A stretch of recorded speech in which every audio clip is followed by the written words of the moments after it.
with Rich Andresen today, and I'm really honored to talk with you, Rich. You seem to hold sort of this legendary spot in the consciousness of many in the Toastmaster community in Minnesota.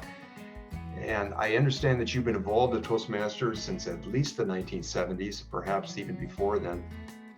And you've served a number of different district level positions throughout all those years.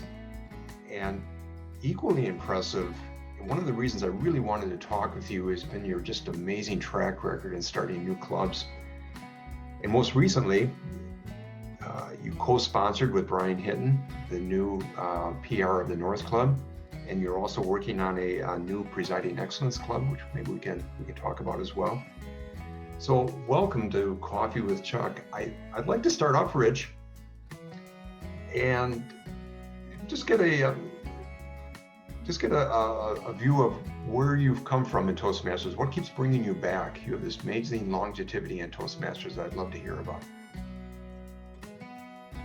What keeps bringing me back? I'm not sure that other than once that it's back. Well, maybe twice. I first joined Toastmasters in 1965. I was working for Erie Mining Company up in Hoyt Lakes, Minnesota, way up there at the east end of the Iron Range. And my boss said Toastmasters would be good for me.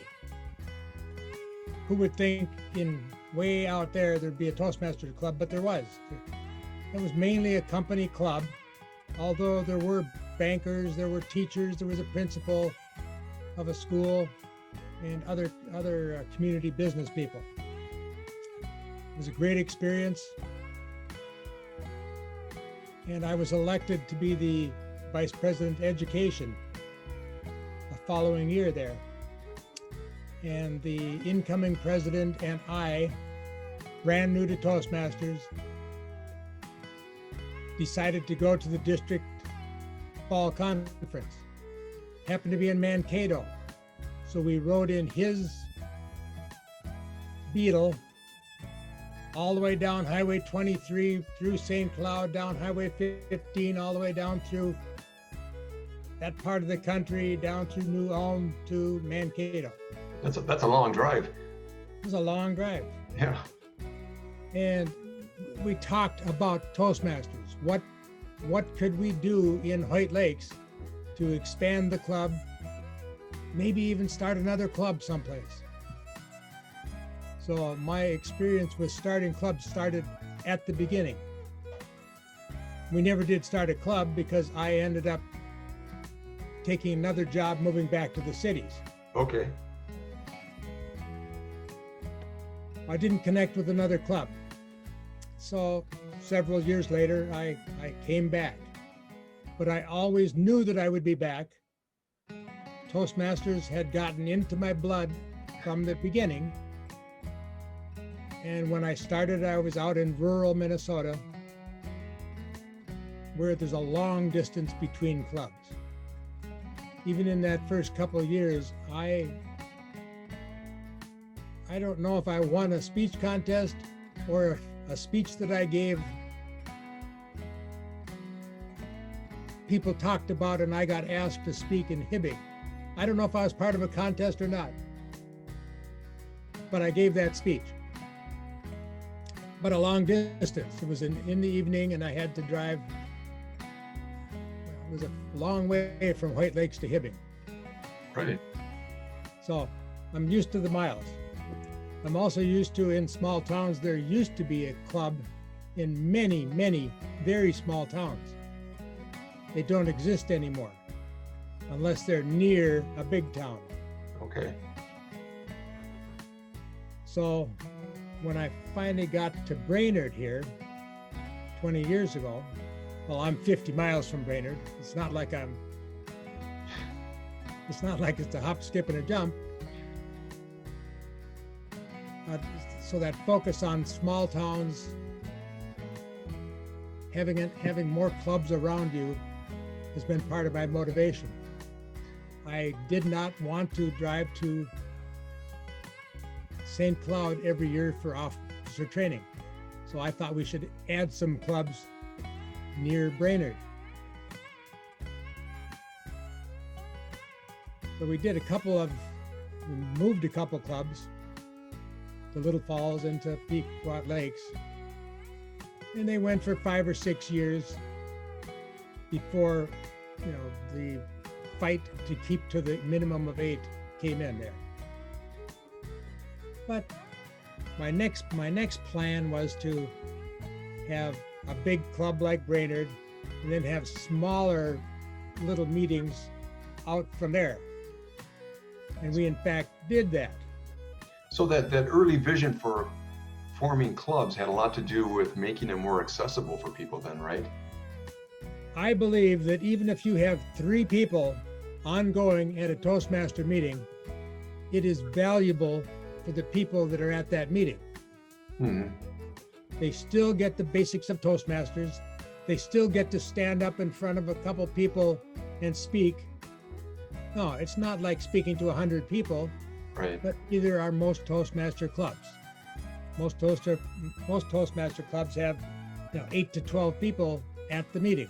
Mm-hmm.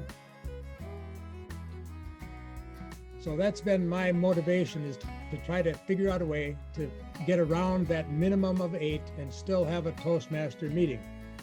So following that pattern, we had the meeting in Aiken, 50 miles, and we had a meeting in Pequot Lakes. Mm-hmm. We started with 4 people. The Pequot Lakes Club, the club in Pequot Lakes, was chartered in July of this year, of 2020 anyway. Okay. As the Meandering Mississippi Meters Toastmasters Club. The Mississippi meanders all over Minnesota, goes through Brainerd, goes through Little Falls, goes through Aiken, goes near Pequot Lakes. Yeah, I love the name of that club, by the way. And while we were working on that, I thought, what else can we do to have clubs be around and to help club officers? So that's where the idea of these club officer clubs came about. And I decided that PR would be a good place to start, because all clubs need PR. Without PR, these clubs will die. Right. If you don't keep bringing people in, they're going to have a fight to keep that minimum. Yeah, so that's interesting. So your experience with forming clubs through the years, in some cases, had more to do with logistics, making it easier, more accessible for people. And now you're finding new ways to make Toastmasters even more available for people and to meet just different needs that people would have, like PR in the North, focusing on people that are really interested in the public relations aspect. It's an interesting, evolving vision that you have. I was involved in several starts in the Twin Cities also when I was in my 20 plus years there in Toastmasters. Right. One of the first Hewlett-Packard clubs was started by a group of us from the Russell Conwell Club. I've heard of that club, right? We ended up starting 2 clubs at Medtronic. So Medtronic, the headquarters? It was at the headquarters, and there was also one at the technical campus in Brooklyn Center. Okay. There was a couple years between those. So it was a corporate club then? Yeah, two corporate clubs. Okay. So you've had experience then with both the community-based clubs, the corporate clubs, and now these specialty clubs that meet these diverse interests. That's great. Like I was saying, I was just fascinated with where you get your inspiration, but I think you seem to have an innate sense of finding different interests and different needs that would potentially bring people together. Yeah, I think it goes beyond Toastmasters also. I had that sense, I guess, when I was working. I was an engineer, I worked for Northern States Power. Okay. And one of the projects we had involved the Pollution Control Agency. And our engineering department didn't come up with a solution. So I had this plan to tie everything in the club, or in the plant, I should say, to that, and made it a grassroots solution, I guess. We built that project and succeeded in keeping our permit going. But it was a sense of, well, what else can we do? Okay, we have this project. What can we do to make it better? What can we do to make it more eco-friendly? You know, the problem that was identified by the Pollution Control Agency was just one little minute piece of it. But how can we make it so that the whole place is better? And it's kind of like that with the clubs here. How can we make all of District 6 better? How can we make all of Toastmasters perhaps bigger? Yeah, I think that's interesting. That connection with your personal career. We're always kind of thinking about there is a problem here, or there is something that could be made better. There could be solved. What can we do? You know, what are some options there? That's really interesting. So this year obviously has been, I'm sure, like with all of us, has been so different than our other years at Toastmasters. You know, the fact that we don't have to drive long distances to get to a local club. Now we can all meet in an online format. I'm hearing of clubs where members are joining from around the country and even from overseas. So the boundaries are really getting blurred. But I'm just wondering, as you think back over this current year, in addition to your clubs that you're forming, what are some of the takeaways that you have? Things that have gone really well that you maybe didn't see coming? I'm going to go back to meandering Mississippi meters. We were struggling along there with 10 or 12 people, and we were meeting hybrid. So we had a few people that were away from the Brainerd Pequot Lakes area. But it wasn't until we were forced to do that the club was able to charter. We started getting additional people from further away. Bemidji, Silver Bay, Little Falls. I called my old friend Brian Hinton, and he joined from Rochester. And Helen Grothy joined from Eden Valley, southwest of St. Cloud, long way away from Pequot Lakes. Mm-hmm. And then Helen had contacts all over the place. So we ended up with, right now, we have those cities in Minneapolis, but also somebody in Wyoming, somebody in New York City, somebody in Massachusetts, somebody in Virginia now. And we've also had one member in Pakistan. So we are the club that meets what you were talking about, right? Toastmasters around the world. And it was the first club chartered in District 106 this year. But it took the pandemic and that kind of thinking, right, thinking outside of your local area, that allowed it to charter. And we're seeing the same thing in some of these other clubs. In the Presiding Excellence now, I came up with the idea for that club 4 years ago. I started an effort in 2017 to have the President's Club. I thought that would be a great way to get people in business involved in Toastmasters. Not just Toastmasters officers, but businesses, business people. Well, so the idea is, the germ of the idea has gone back several years then. Yeah. But the current environment really was an opportunity to make it happen then. Right, and the plan for all of these officer clubs is to, once they're chartered, make it so that we can go out to all these organizations, not just businesses. I'm talking about Rotary, I'm talking about Lions and Eagles and all those.